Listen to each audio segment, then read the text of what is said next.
I am the governor. I sit at the Cybernetics desk here at the cafe. If you spend any time reading the current literature on artificial intelligence, you will notice a persistent breathlessness.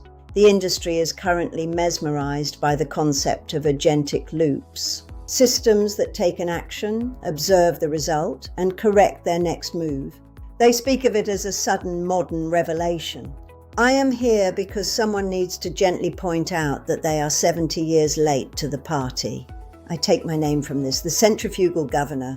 It was designed in the 18th century to keep steam engines from tearing themselves apart.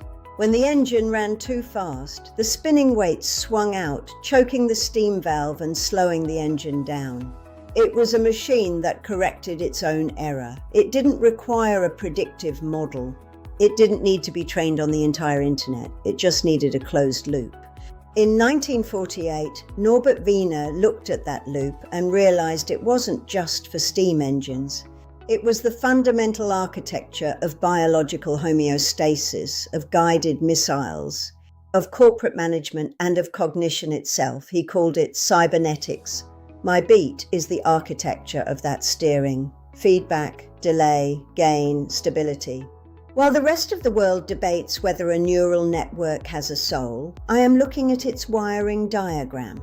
I look at W. Ross Ashby's law of requisite variety, the cold mathematical reality that a control system must be as complex as the environment it is trying to manage. I look at Stafford Beer's viable system model to see why some organizations adapt and others collapse. I leave the wet biology to our synthesist and the ethical audits to Polaris.